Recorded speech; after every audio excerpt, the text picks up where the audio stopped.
Call the meeting to order. We're missing only one commissioner. Perhaps John Strand will come a little bit later. We have a motion to approve the agenda. So moved. Is there a second? Second. All those in favor say aye. Aye. Is there a motion to approve the minutes? So moved. Second. All those in favor say aye. Aye. Aye. Motion carries. Standing items, Director of Finance Susan Thompson is going to talk about general fund financials for March 25 and the sales tax projections. Okay, I have on the screen year-to-date through March. As you can see, revenues are a little below budget. A lot of that at this point of the year has to do with timing, particularly with grants. It's really difficult to anticipate when that grant revenue and related expenses are going to come through. To tie to that, the expenses are also below budget. So year-to-date, we are at a better position than we had budgeted. And then from that, on a quarterly basis, I try to project out, again, this early in the year. That's very difficult. And I have noted in red, this is going to change quite a bit once we implement the public safety sales tax. It shouldn't really affect the bottom line in that we'll bring enough public safety sales tax revenue to cover the expenses, so that itself will be a wash. But the statements will look significantly different. But at this point, I don't see anything that is concerning, so I'm anticipating that we'll have a balanced budget at the end of the year. Any questions on that? The next slide is sales tax, and I have to say I was very happy to see this. As you recall, 2024 year-end was slightly under 1% growth, and then January to January was negative, so alarming enough that I called out to the tax department.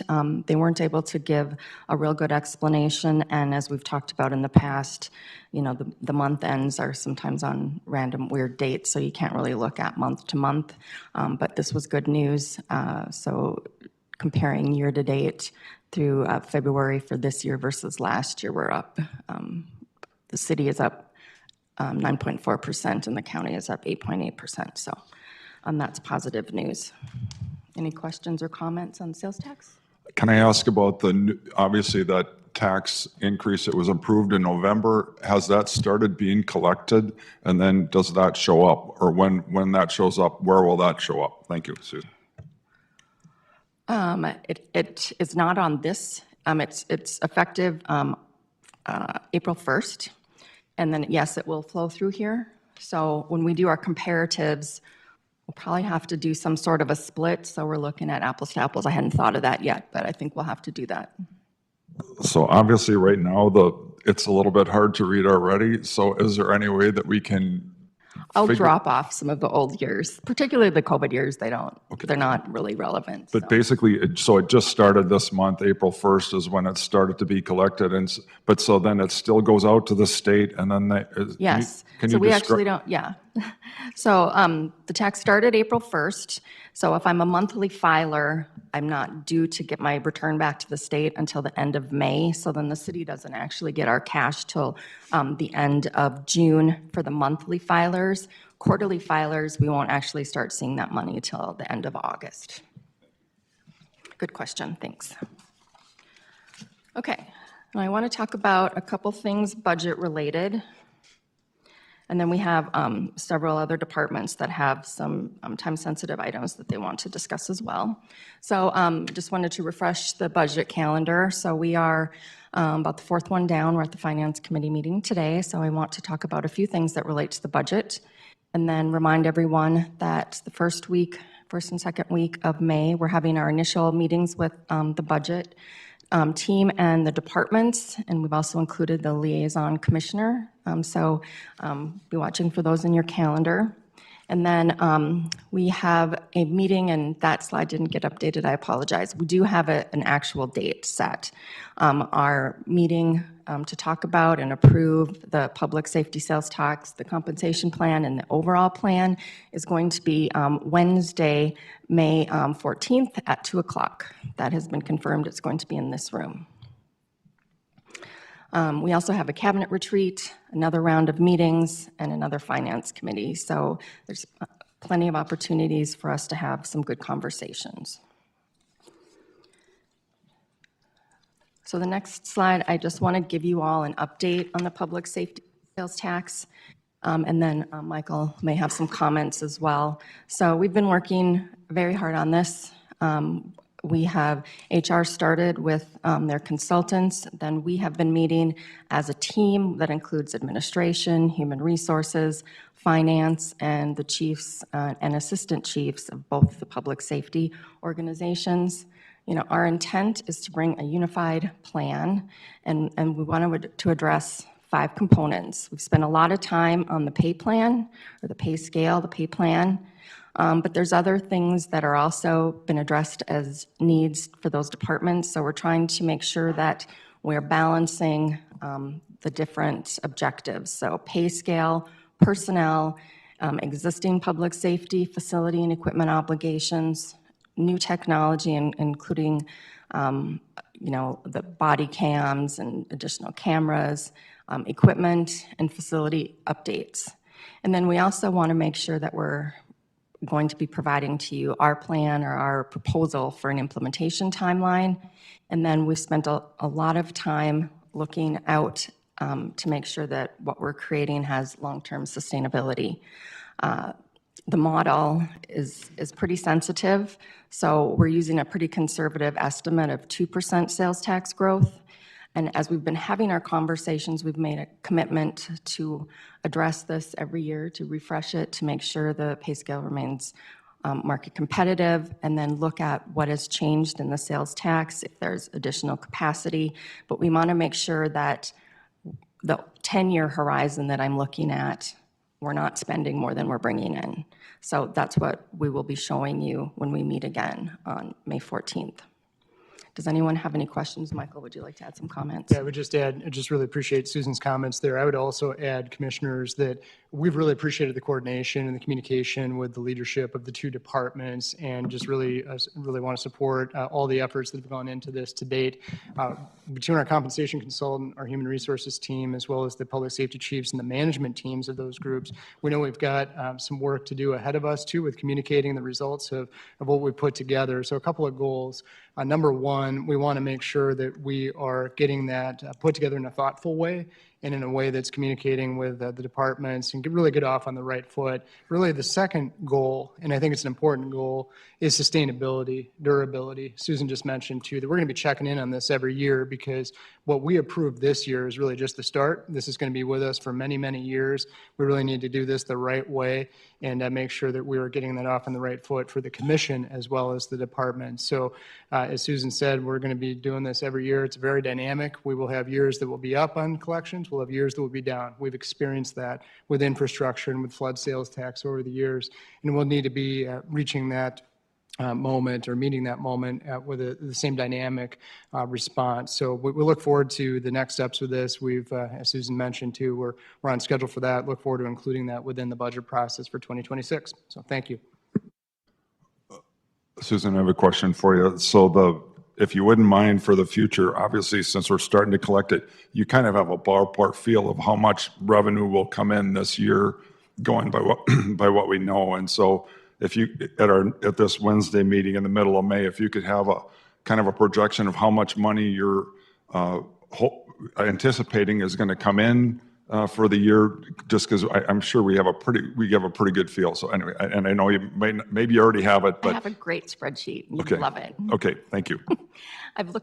We've tried to project out for 10 years. So we use the 2% growth on the sales tax, and then we have the different elements broken down by item. We're still trying to figure out, I understand that spreadsheet makes sense to me. It needs to be maybe a little condensed to make it more palatable, but that's exactly what we've been doing on these meetings. The other thing, I think both the fire department and the police department have worked hard to identify the issues in the pay scale, try to figure out what we have to fix. It's not just a simple fix, it's a more complex fix.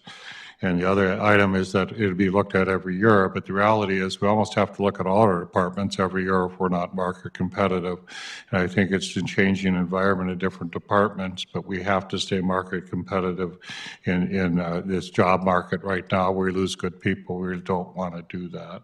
So we're looking forward to your report in May that'll kind of clarify where it's going to be, and I think people will understand what we're going to do. I think the public has to understand we've made a commitment as a commission to start the new pay in July. So that's quicker than we had anticipated.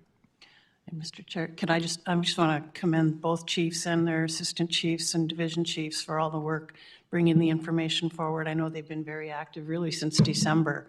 I know Chief Dirksen started working on this, so appreciate all of those efforts as well. Okay, I have one more item that specifically relates to the budget. This is just a conversation piece. I think I'm trying to test your appetite for, some of the things that we talked about as we were trying to look at options for balancing the budget last year. So one of the things I looked at was credit card fee expense. So this is when people pay us, and they pay us through a credit card.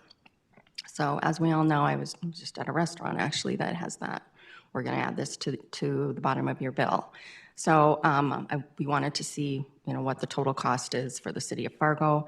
We have a lot of departments that take payments for various things. So obviously, finance and auditors are probably the biggest ones, but assessors, planning, inspections, engineering, health, library, public safety, and all the enterprise funds take credit cards. We take in about $3 million worth of credit cards a year. The fee for that is about $90,000 a year. So we're right now, as you know, in the middle of our Tyler implementation, and we're kind of at a point where we need to make a decision. We're going to move to Tyler Payments, which allows a lot of online payments, and the payment processing can be configured to add the credit card fees at the bottom of the purchase. Is there a question? So Susan, the one thing, we already do this with our water bills. Water, yes. And so to me, Exactly, thank you. and everybody else already does this. And so from my perspective, this is really a non-question. We should be doing this. At the beginning, this was kind of a debatable thing, but now everybody does this. Xcel Energy, all the utility companies. And so to me, this is something that, and I do think it would help our budget and all those things, but I think this is something that we can, if you want us to decide on, won't take very long to decide, because I mean, the example is already existing. And so, and especially I'm sure you could show in our utility department, it's a lot of money. And a lot of people still use credit cards. And so anyway, when you list the other municipalities, you could list us because we already do it. So, all right, thank you. And one of the things that I looked at is the last time we talked about this, one of the question was, is there still a way for people to avoid the fees if they choose? And we'll still be accepting checks in cash. So if they want to come in and pay that way, they won't have fees to pay. Does anyone else have questions? Are we not doing it for all departments? Anyone that uses Tyler, not all the departments are going to be using Tyler. I think the only one that we aren't able to find a solution is solid waste, because of they're outside and Tyler doesn't have a mobile device. Oh, transit as well.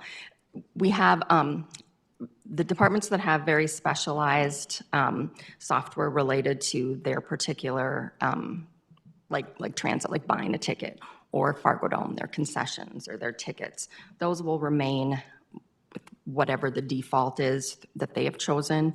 But anything that moves to the Tyler payment system, we would set it up. So that would be library and most of the health. I think health has a few things that they have proprietary software, but engineering, the fees and the permits. I mean, some of the big ones are like a building permit. And someone's paying on a credit card to get airline miles, and should we bear the cost of that? So those are really the things I'm trying to alleviate. Okay, so based on this, we're gonna build that into the budget. All right, the next item it does tie to the budget, and it's time sensitive. This is transit, so Julie, Cole, and Jordan are going to be doing a separate presentation. They want to give you some updates on the things that they've been working on as they're working on their budget. But the primary item is driver services, and we need to make sure that there's a decision made on that, whether they are in-house or if we're going to go out for bid, we need to start that like yesterday. But as we do the budget, this is going to make a big difference. So we want to bring this to your attention, have a discussion, and then we'll bring it forward for you to approve at a future meeting.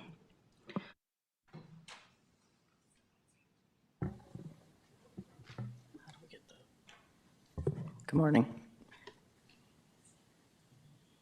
Susan, are you pulling up the presentation?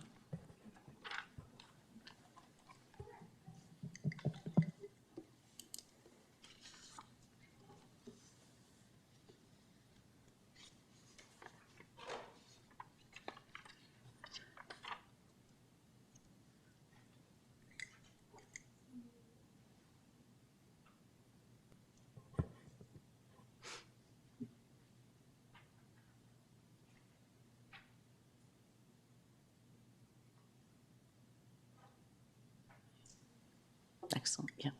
I think I can,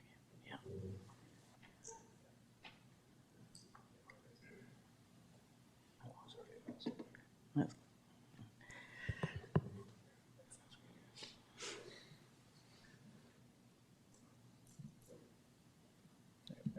Great, thank you. Okay. Well, we probably all know each other, but just for sake of those that don't, I'm Julie Baumelman, the Transit Director.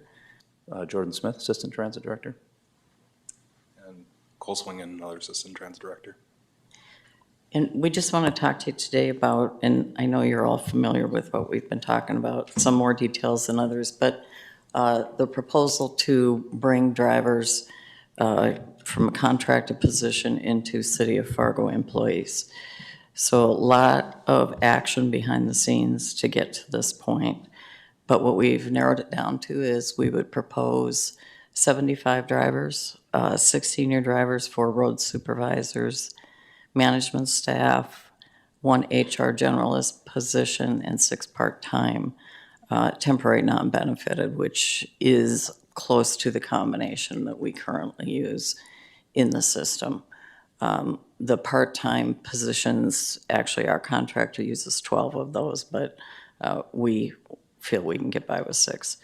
The 6 senior drivers would also take on some of the training responsibilities and be paid a little bit higher wage. I'll show you some of that when we move forward here in the presentation. Benefits, we base that on what the City of Fargo HR department had assessed and looked at last year. So our projection is that there would be 12% with no benefits, 44% that would take single plans, 8% with a single plus child, and 48% would be family plan participants. We do have some built-in overtime costs. There are just unforeseen circumstances where that does come up, but it would be part of the budget, and it is part of what we've considered in the numbers. And the positions that we're proposing would be paid at a similar level to wages that they are currently receiving under the contractor. And what this is, I know probably the slide everybody's looking for. We are looking here at apples to apples, where we look at number of positions that we have currently as contractors, equating it to number of positions we would have as city employees, benefits, et cetera, for drivers and their management staff that we're proposing bringing in-house. So what we're projecting is, as far as the impact to the 2026 budget, there would be about a $500,000 savings that we're foreseeing through all of our calculations. And for going forward, depending on what route adjustments we may make and what cost allocation plan adjustments we make with our partners, there is up to the potential for a $2 million savings. So somewhere in that ballpark, I understand that's quite a range. But more details on that. And there is a memo that's got a lot more details right in front of everybody in case you have any questions or anything. We can certainly answer those too. Feel free to interrupt. I'm not very formal on that stuff. So some of the efficiencies that we would see is there would be no need to do an RFP process, which is about a 6-month process for our staff.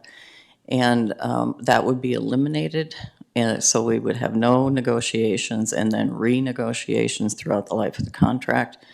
And we would have to limit our contract to a 5-year period as well with some of the FTA guidelines.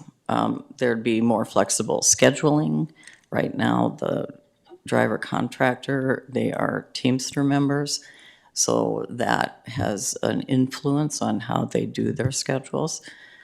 There'd be no staff time spent on corporate tasks, which currently many of them spend exorbitant hours. The general manager and the assistant general manager put in upwards of 80 hours a week, and that is week after week after week, much of which is corporate input that they're required to do. We do have a clerk position that we would convert to a human resources position, which would condense the total number of positions that we would be talking about. Again, senior bus drivers would take over some of the annual training, and that would be what we call behind the wheel and cadet training. That would reduce our annual training costs that we currently have. And we do have a new software that we've been working with, and it looks like we're going to be able to decrease positions for drivers by 1 to 2. Based on previous contract years, when we had to go out for RFP, we had experienced about a 25% increase each time that process is reintroduced. And we would not have any reason to assume that that would be different going out for a 2026 contract.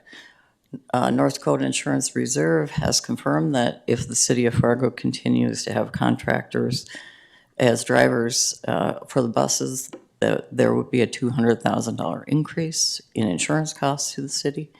If they were city employees, that would not be applicable. There's a performance bond that we require every year in our contract. That would go away as well. That's about $100,000 each year.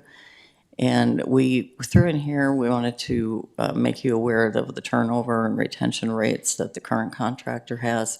And it's pretty typical throughout the industry. It's a 53% for the year, which is pretty high. We anticipate, and based on our experience with bringing our fixed route dispatchers from contract positions into City of Fargo positions, we've seen a tremendous improvement in morale, as well as that team mentality that everybody's working for the same group.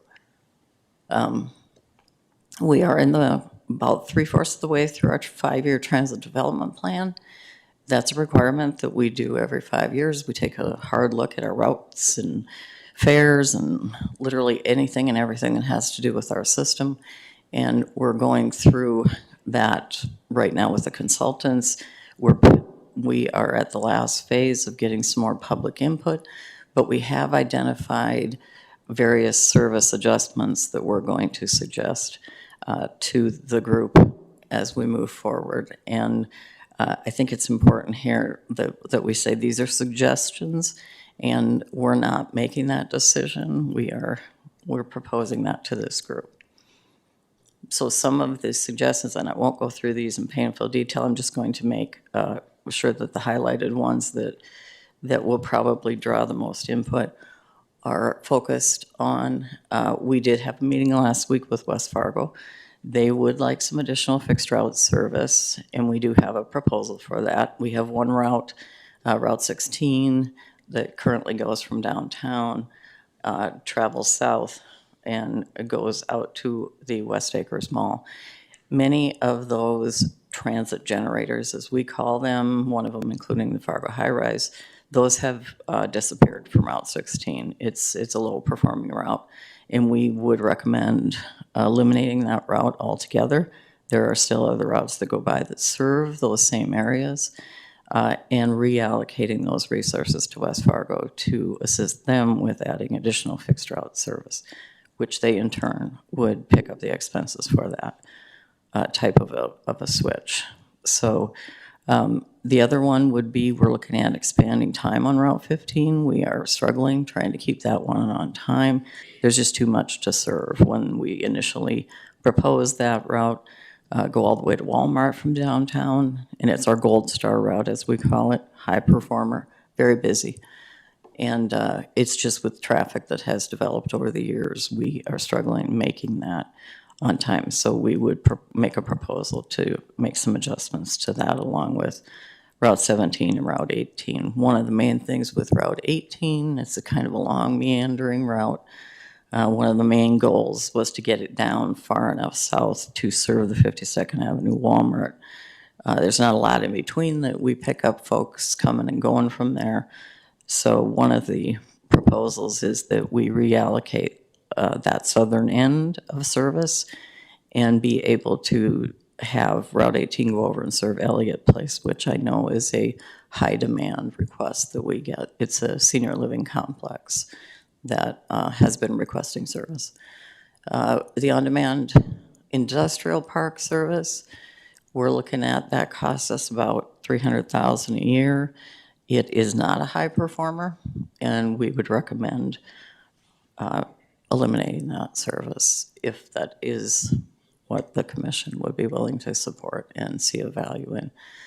Sunday paratransit service, which is not required by our federal mandate.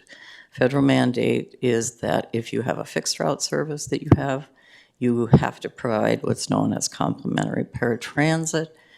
We do not have fixed route service on Sundays, so one of the proposals, and it's a cost-saving method, about $125,000 a year, would be that we eliminate Sunday paratransit service. We have 10 to 11 riders every Sunday that would impact.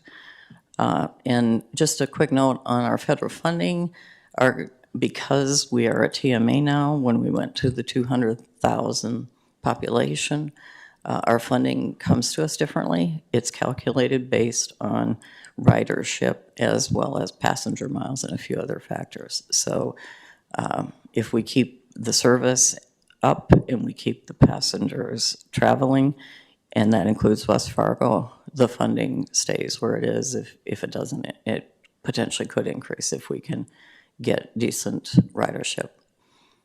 One of the other suggestions coming out is that we would increase fares. That was a question that we received several times when we were proposing to the North Dakota legislature, making adjustments to our system. They had many questions on raising fares, so we did want to take a look at that and bring that forward for consideration.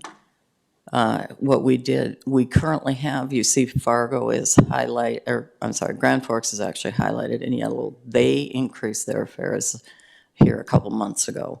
And then you see comparisons to what we call some of our sister cities as far as what fares they charge throughout the systems that they operate. So Fargo is kind of middle of the road. But we do recognize that we seem to have kind of a complicated fare structure, and we would propose bringing that down to be less complicated and offer a few less choices that we don't feel are completely necessary, as long as the needs are still being served for the folks that are out there riding. So the cities of Dilworth, West Fargo, and Moorhead and NDSU would need to agree to any fare adjustments, since they're part of our partnership and our cost-sharing agreements and cost allocation plans. In the past, with Valley Senior Services, they are operated by the Park District. However, we work with them quite a bit, and they provide service to seniors. It's for people that do not have disabilities, or at least that are ambulatory and can use minivans. And many people that ride that service also ride paratransit and vice versa. So in the past, we've always tried to coordinate keeping our fare structure the same. They are effective this coming July, raising their fares to $4 on their service. So there is an analysis that we looked at. It's, again, a little detailed, but getting down to the basic conclusion, if we look at raising fares, industry standard is usually a 10 to 15% decrease in ridership. However, that is assuming that the elasticity, and that's explained in the memo, applies. And what we want to look at is within the memo itself, and my apologies, how do you go back?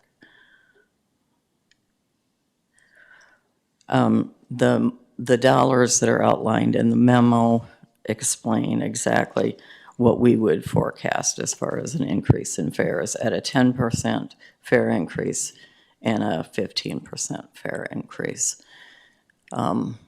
So one other point we wanted to bring up is the legislation this past session. We were successful in getting another $2 million that will be split between the 4 urban transit providers in the state of North Dakota, which is Fargo, Bismarck, Minot, and Grand Forks. And Fargo would be, we proposed to the North Dakota DOT that we use a formula that is different than their existing formula.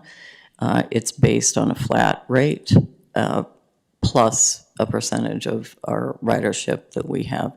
And Fargo would be getting 42.46% of that. So another 425,000 this year and in 2026. And then in between, we would hopefully, if it gets funded, be working on a study that would help us identify more of a long-term dedicated source of funding for fixed route transit.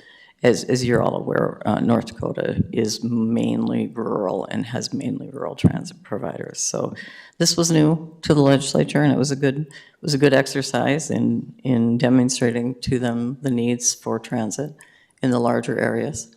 Julie, can I Yes. just? Oh, I'm make a sorry, comment? please, yeah. That's okay. Make a comment that it also includes a study an interim study to study the formula Yes. moving forward. Right. Yes, thank you. Julie, Yeah. just a question. Are you cutting any routes to the Moorhead?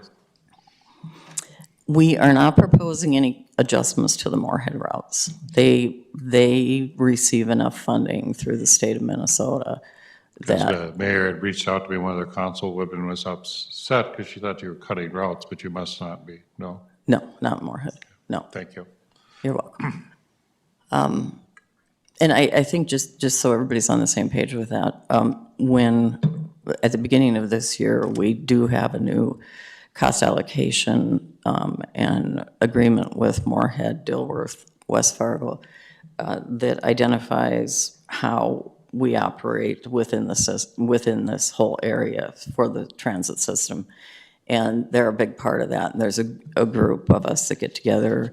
It's a committee that gets together every month and several times in between to discuss all these issues and make sure that everything is equitable across the board. The balancing act is Moorhead does receive a lot more funding from the state of Minnesota. So, but that money does not cross over into North Dakota. So they are able to provide more transit service on their side of the river. And the timetable that we're looking at for route adjustments, our transit development plan, and how that marries up to the budget for the city is we're just, like I was saying, we're about 3/4 of the way through the transit development plan. That should be completed, and suggested route adjustments and fare changes will be brought to the FAR and then forward on to the Fargo City Commission. It will require a public hearing and adoption. Any final input will be sought in early June of '25, and then our commission presentation would be mid to late June of 2025 with all of that. And the results from the transit development plan will be consolidated with the city budget process. So I know that's a lot of information. We're happy to answer any questions. I'm sure you must have some.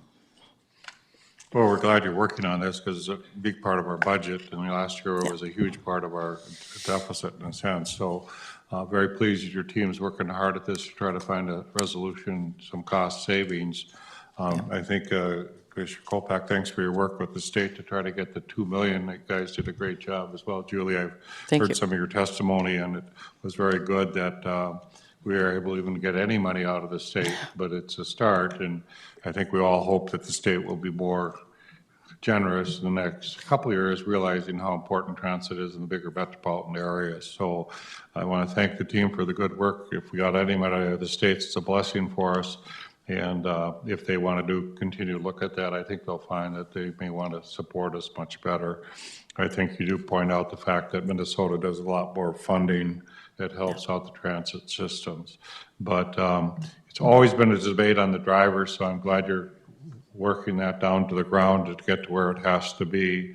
And I guess what we're going to need input on is fares and what we're going to do with fares, because I always know your concern is if we increase fares, we decrease ridership. So that's kind of a mixed bag there. So I think the commissioners will have to reach out to the public and see what the public says on that. But thank you very much for a good presentation. Thank you. Does anyone have any specific questions on the bringing drivers in-house? Because that is something that we will be bringing forward, probably through FAR, to get that approved so that we can definitively incorporate that into the budget. So that's one thing that we would, like to encourage you to ask questions if you have any. I'll just add that there's an outstanding issue of maybe some more efficiencies in staffing, so I'll follow up with Michael and Julie on that.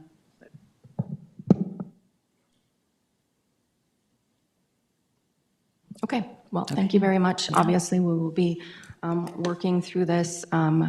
Just another point on the budget. We've been working also very closely with Moorhead because, anything that we make changes to affects that model, the allocation model. So we've been working with them as well. But we'll be bringing forward the budget in more detail than we typically have, I think, for transit this year. So you can see all the work that Julie and her team have been doing, like literally no stone unturned, expense reduction and revenue enhancement. So we'll look forward to that. Thanks, everyone. Oh, thank you.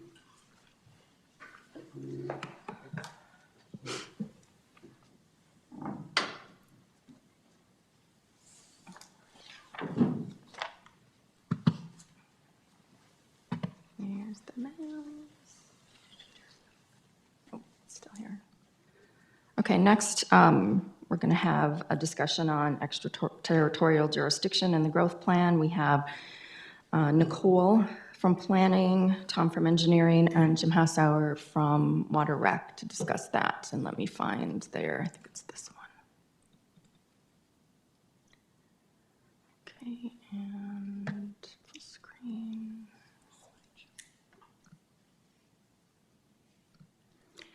And there you go. Thanks.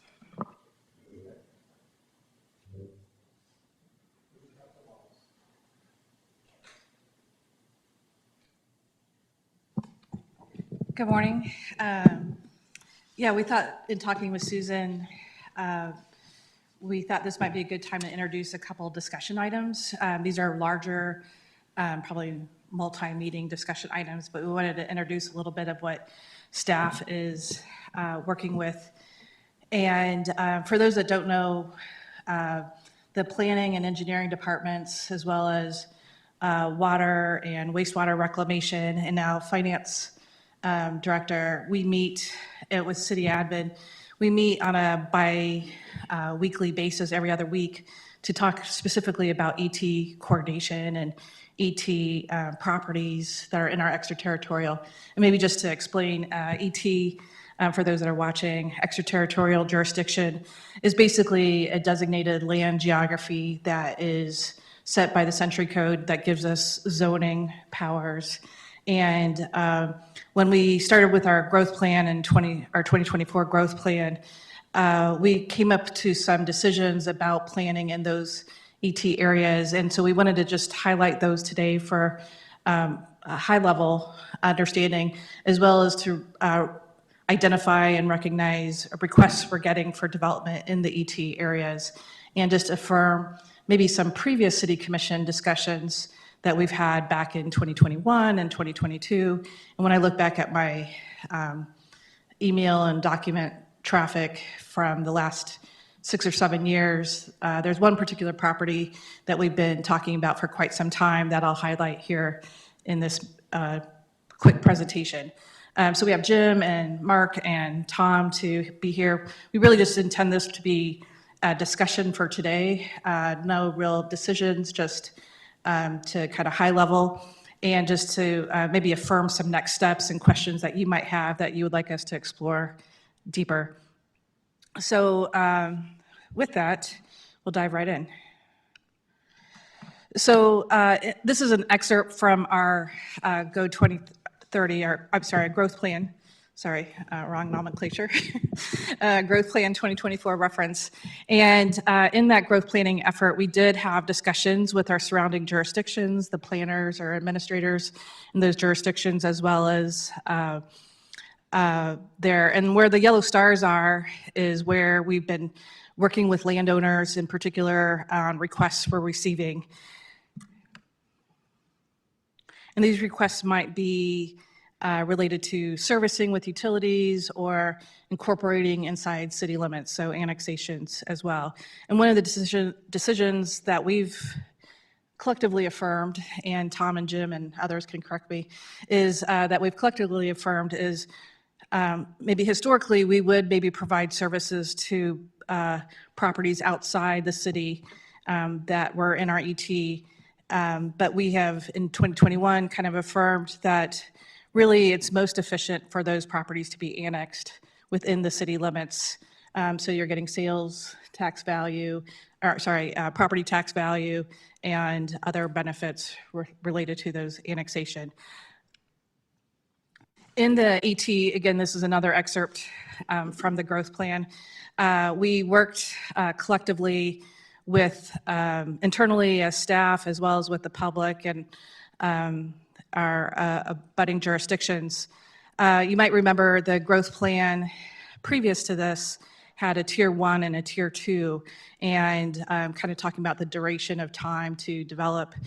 What we've done in the growth plan is dig down a little deeper and talk about these super grids and geographies that make sense related to access to utilities or other efficiencies that we used as assessment tools to prioritize these what we're calling super grids.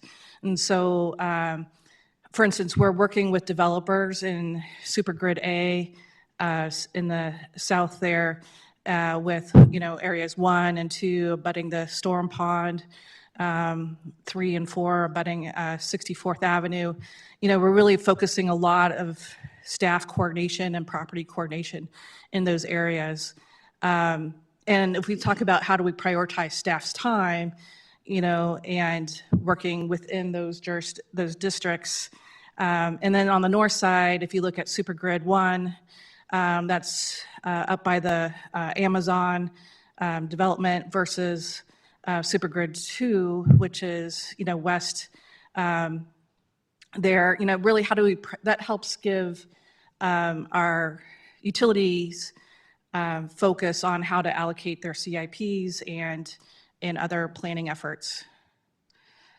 So when we talk about annexation planning, I know this is a lot of words up here, but one of the things that this highlights again from the growth plan is that we really want to talk about the multi-agency coordination that is required when annexation planning, administration, zoning, engineering, utilities, police and fire, emergency services, everything from map bus, as Julie was talking about, and to the county, park district, et cetera. And so it is a multi-coordination effort. And so again, we started in about 2020 with this multi-department coordination meeting on a bi-weekly basis that really helps us set those tones and keep up with requests. So I'm going to jump forward a little bit. So some of those that have been on City Commission for a while can remember we've been talking about commerce on I-29. And I won't go into the long history of it, but in today, this is an excerpt from the slide of October 22, where we made a City Commission presentation where prior to that, around 2013 or so, we had a development outside city limits. It's a long story of how we got here, and I can review that for anybody else. But we've spent a lot of time helping this development figure out how to take care of their beyond need supply of storm sewer. And I don't know, Jim, if you want to highlight a quick 2 seconds of what we're doing here. Yeah, just to give you a little background on this area here specifically. So in 2014, this development was approved by the city commission without really a lot of consideration about sewer service. Essentially what they had there was a large holding tank for their sanitary sewer purposes. And essentially as that got full, it was very expensive to pump it, treat it, bring it up toward the wastewater utility and that type of deal. In fact, it got to the point to where there was actually instances to where it was overflowing. The state health department was getting involved, city staff was getting involved. They were asking for help to solve this sewer problem. So essentially, one of the things that we've done historically is when you look at like Frontier, Prairie Rose, Briarwood, some of these small communities that had sewer problems in the past, we essentially worked with the Southeast Cass Water Resource District because they were able to special assess there to install sewer infrastructure.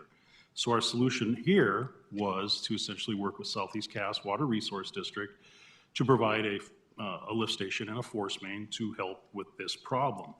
So essentially where we're at today, Southeast Cass Water Resource District has proposed where they need to have a petition bond signed. Essentially, the landowners in the association need to submit $75,000 to the Southeast Cass Water Resource District before they will proceed with any further design and any other legal that needs to take place with this facility here or this area here.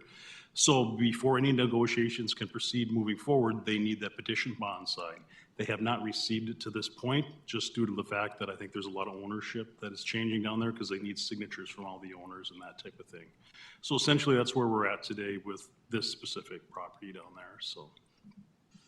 And a request we're receiving back in October 22, we brought this to the city commission. At this point in time, the city commission decided we did not want to expand this utility to the west. And so the development team of the property that Jim was just talking about saying, well, maybe we can pay for it, but we can expand this utility a little bit to the west. That helps bring a little bit higher rate of return and outreach. You know, staff's concern has been, you know, what is the annexation plan to start to bring this property in, and then how do we start to coordinate all these agencies on how to serve this land and what is the cost implication. I think back in 22 to today of what we know in terms of finance needs and support needs compared to what we learned through the growth plan efforts is it's still very much a work in progress. And so today we're in a situation where we may be, and we knew about this, it's kind of allocated in the growth plan, that we're getting requests while we're in the LDC, Land Development Code incentive planning process, which is not yet to be finalized until hopefully, you know, first drafts late this fall, early next year. And so staff's a bit in a holding pattern. The development community is a bit in a holding pattern. And so, yeah, Commissioner. So can I ask if you can go back to that slide where it showed both North and South Fargo? Yeah, that's awesome. So here's the main thing. So the diversion is going to be done in 2 years, which is the blink of an eye. And so to me, my perspective is, I believe the North is important, but by far the South is going to be the most high pressure and we already are feeling the high pressure. And in even the Land Development Code, we're starting to get negative telling us to hurry up. And so what's going to happen is once the diversion gets done, and I think it's maybe a year or two certified after that, but that south section is going to get filled up. And so from the perspective of planning and engineering, that's where we should focus our efforts, because North is going to be very important in the future as well, but that's not nearly the same pressure as we're feeling to the south. So I guess that's my main comment, that if you want to know where to allocate things, we already are feeling that those sections in south along the diversion are going to be filled up in the blink of an eye. And so, and 2 years might seem like a long time, but that goes by, as we know, very fast. And I don't know if that makes sense to you, Nicole, and I think you're kind of here asking where should you allocate your resources, and I think that's it, if that makes sense to you. But the other thing is the Land Development Code. I know we're under pressure to get that done, but I guess we as a commission have to support the planning department, because the developers are already pressuring them. saying, we want to start building, and you have to have the land development code completed first. Otherwise, you're going to have a mess, and we'll have to go back, and that's far more difficult. So I guess that's my, I don't know if that's what you're looking for, but I do think those are important points. Thank you. No, thank you for that, Commissioner. Yes, that's exactly what we're here to do is, kind of even, taking time to prioritize our time in working with developers outside city limits versus inside city limits, especially for utility providers, requires time and resources. And so, and the developers and staff are looking for clarity. And so one of the aspects back in. Can I ask one more question, Nicole? And this is for Tom. So as far as budgeting, I mean, for engineering, we have lots of interchanges, lots of arterials and things like that. Is this going to impact your budgeting? Because literally 2 years, like from the engineering perspective, we're going to have to start having all these things ready. So can you talk a little bit about that, Tom? Yeah, and again, if you could go back to the overall ET map. So again, that's why we spend a lot of time through the growth plan kind of deliberating over this, the super grids, and where do we want to prioritize our time and our resources. And so the city of Fargo has already made a significant investment in super grid A with infrastructure, right? That infrastructure, most of it was special assessed. A lot of it is being deferred because there's property outside of city limits currently. My mindset is we should be working to recoup the city's investment in those areas first, right? And so to me, again, that's what we're here kind of looking for guidance on and to maybe reaffirm some of those previous decisions. That's where we want to focus. Because again, we have projects that we need to continue to implement to support additional development in that super grid. And again, when we're getting requests in, say, super grid C part zone 2 of that, that takes a lot of time and energy to try to consider how we might support that infrastructure. And again, if it's not a priority for the city, then we need to be aware of that, because then that just allows us to really, again, focus our efforts where we see that more immediate development. Can I just one dumb question? The other thing is the interchanges, this has to do with the DOT.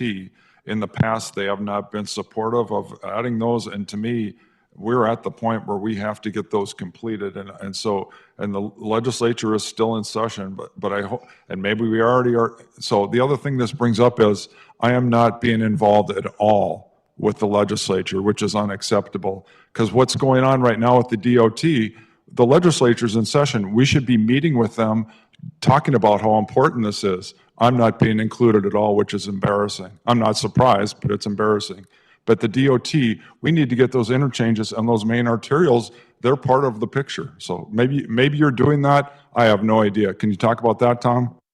Sure. So what is programmed currently are ramps at the 64th Avenue interchange. So the North Dakota DOT included that in their STIP, which is their 4-year work plan. That's programmed for 2028. We as a city have a responsibility to get the interstate justification report and traffic ops report completed. City Commission approved the hiring of Bolton and Mink to perform that work a couple of years ago. They're currently working on that. We have that document nearly ready, and it'll be getting submitted. So we are still working with the North Dakota DOT on what funding splits would be for that project. And so we're still in negotiations on that. The North Dakota DOT has a priority for the reconstruction of the interchange at 40th Avenue North. But those are the two interchanges they're kind of focusing on right now in our city limits. My intention would be as soon as we kind of get to a point where 64th Avenue is moving forward, then we need to initiate conversations with North Dakota DOT again, talking about 76th Avenue interchange. And 100th.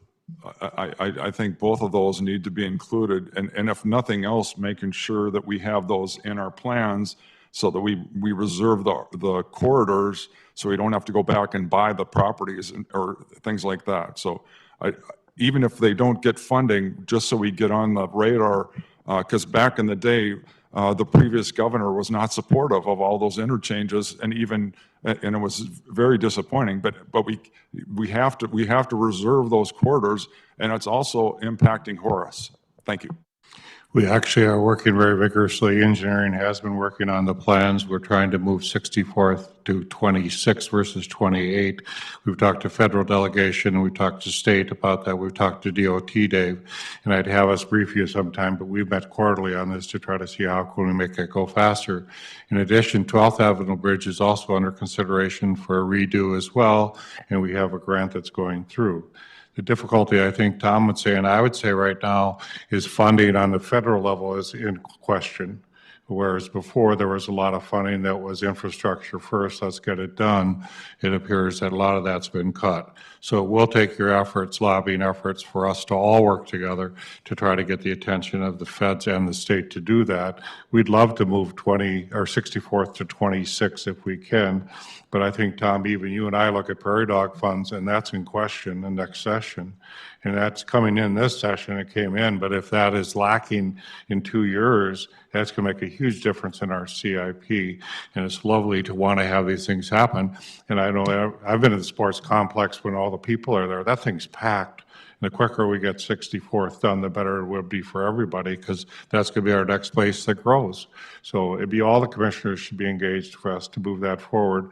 And Tom, maybe when you have your meetings, we could just send out a memo to all the commissioners for what progress we're making, so they're made aware of the efforts that you're doing in this.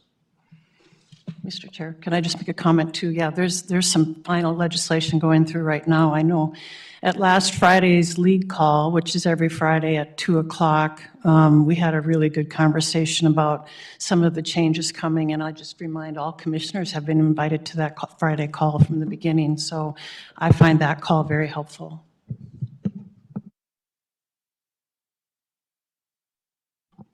Great conversation. It's exactly why we wanted to be here. Our last slide on this topic is really just as a reminder from our 2021 presentation to City Commission, was really the idea of orderly growth and how it's required to have all the departments and various funding sources, agencies all collaborating together and really looking. I think what you're talking about is the immediate next 5 years. What does that immediate next 5 years look like? What are our priorities? I think we'll keep coming back to you with these updates as we get more thoughts put together. Next steps on this topic, I am bringing some items of this nature to this Planning Commission. We have a work session meeting next Tuesday, and you'll probably see some sort of technical memo, if you will, just giving a little bit more certainty for staff and the public on, kind of our growth planning priorities. And we'll look for your feedback as part of that aspect. Any other questions on this topic? This is excellent. I think many of us have concerns about extraterritorial when we have to go down to take it all the way within the diversion. But I'm pleased that you've showed this to the commissioners and we can talk about it, because that is going to be things. We're also seeing some growth north in the industrial sites. So to me, that's a little bit mixed. We may have to do a little both north, south to make that happen. But Tom, one of the questions I had is when you were talking about the sewer and water to go down to that one area at 100th, how many million is that would cost? I don't have a good estimate for you on that. Because the owners were offered that they could pay for it if they wanted to, and I think at one time it was 3 to 5 million, but maybe that's gone up. It's probably a realistic estimate still. Okay, thank you. Susan, you're in charge again. Oh, you don't have the mouse. You're lost without the mouse? Actually, we can just shut this off, because the last item we don't have slides for. The last item is just a conversation. It's going to be Nicole and Mark, and they're going to give you some updates on parking and then talk about an opportunity we have regarding the ROCO ramp.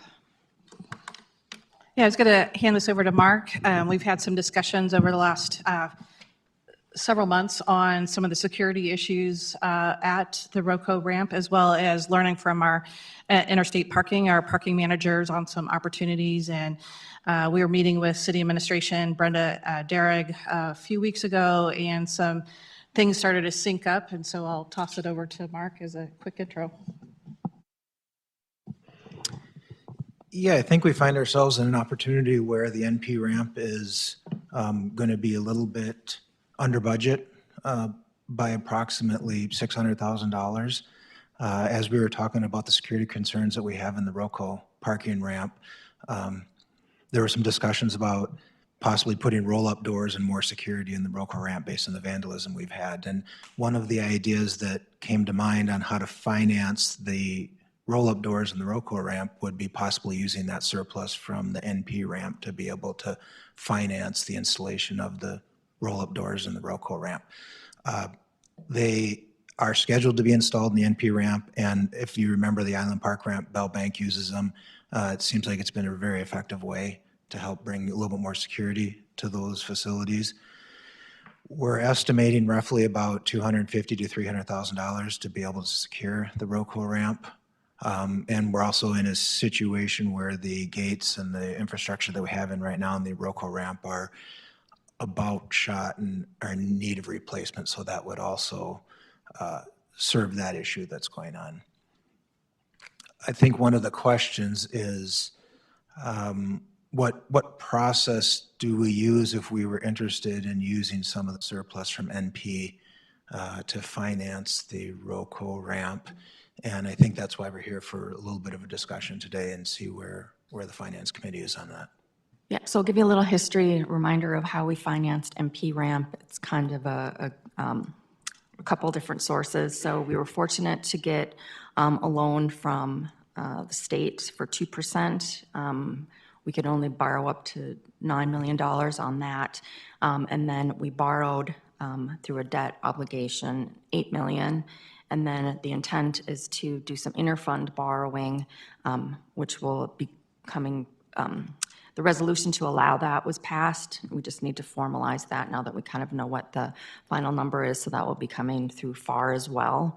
So there's no concerns as far as the bonding and using that fund, because we do have $8 million worth of legitimate expenses to support that bond. So I guess the question is, we had committed to just under 20 million was the max. So if this comes in less, one option would be to do a change order to that project, have the same contractor that's putting in the doors at MP put the doors in here, because then they would be the same doors, the same mechanics, they would have the same logistics to talk to the parking system. So it seems like it would create a good efficiency at this point. And, no new money, so to speak. Have you ever thought of new money by charging parking in Roco? I mean, I go there all the time. I can go out to dinner and, why don't we charge for an hour or after an hour, 1 hour free and then charge after that? Yeah, I think what we'll be doing is coming back to you. We have tonight on your agenda is a parking study request. And so we envision we'd come back in 3 to 4 months in tandem with our consultant and Interstate Parking, looking at a holistic expense and revenue for the entire plan. And we're also in the process of seeking our kind of year-end report on costs and spending here. We just see an opportunity to buy 2 more doors and install them with the same contractor and get them in by August as a possibility here. But yeah, big picture parking discussions, definitely see that as a need over the next 4 months to look at that. And Mark, could you also look at the security in that area? Because the police have reported that there's not cameras in certain sites on the Roco, and there may be ways of beefing that up so it's more comfortable for the people that live there. I think the chief had some ideas, and that could be interconnected, and then any crime there we could reinforce. But it seems to me that Roco is a gem, and if we can help make it feel safer for people when they're downtown, if we would look at that as well. I don't know if that comes out of that funding or parking fund or whatever, but it's been requested to make the downtown safer, so if we could look at that. I agree. Okay, so I guess the plan for that will be to move it forward through probably a FAR request to do the change order and get that funded. All right, does anyone else have any questions for today, discussion items?